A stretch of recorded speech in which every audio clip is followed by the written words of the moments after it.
আসসালামু আলাইকুম ভিউয়ার্স, কেমন আছেন সবাই? আমি ইসমাত ব্লগ থেকে আপনাদের জন্য আবারও একটি ছোট্ট রান্নার ভিডিও নিয়ে এসেছি। তো আমি এখন বিকেলবেলা একটু পায়েস রান্না করছি নাস্তার জন্য। অনেকদিন যাবত আমাদের এখানে পায়েস খাওয়া হয় না। এবারে গত ঈদেও পায়েস রান্না করা হয়। মেয়ে বলছে পায়েস খাবে, জন্য একটু পায়েস বসিয়েছিলাম। তো আমি 2 লিটার দুধ জাল করে নিয়েছিলাম ভিউয়ার্স। মানে 1 কাপ চাল নিয়েছিলাম। তো দুধটাকে জাল করে আমি অর্ধেক করে নিয়েছিলাম।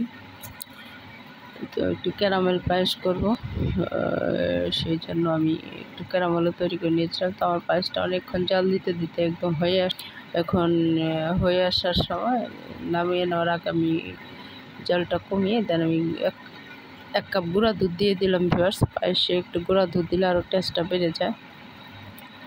তো গুঁড়া দুধটা আমি মানে পাউডার মিল্ক যেটা, এটা এখন মিশিয়ে নিচ্ছি আর একটু ক্যারামেল তৈরি করছি। তো ক্যারামেলটা হয়ে আসলে এটার সাথে মিক্স করে নেব। নেড়ে চেড়ে গুঁড়া দুধটা মিশিয়ে নিচ্ছি। আর ওদিকে আমার ক্যারামেলটা হলে আমি মিশিয়ে নিব ভালো করে। যখন গুঁড়া দুধ মেশানোর সময় জালটা একদম কম করে, মানে লো করে নিতে হবে। তো আমার ক্যারামেলটা হয়ে যাচ্ছে। হলে দেন আমি আজকে আমার 5 ফোড়ন নেই ভিউয়ার্স। তো আমি এখন একটু 5 ফোড়ন তৈরি করে নেব। তো আমি 5 ফোড়নটা ওইদিকে রেডি করতে করতে ভিউয়ার্স আমার অফ ক্যামেরা আমি ওই ক্যারামেলটা মিক্সড করে নিয়েছি, আর মানে ক্যামেরাতে ধরতে পারিনি। তো এখন আমি কিছু মিক্সড ফ্রুট দিয়ে দিচ্ছি নামানোর আগে। দেন আমি একটু দমে দিয়ে নামিয়ে নেব। এই যে দেখুন হয়ে গেছে আমার পায়েস। তো আর এদিকে আমি 5 ফোড়নের জন্য কিছু মেথি, কালি জিরা।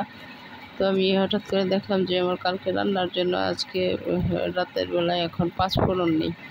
তাই ভাবলাম যে ঘরে ছিল কিছু সস, সেগুলো দিয়ে 5 ফোড়ন বানিয়ে নিই। তাই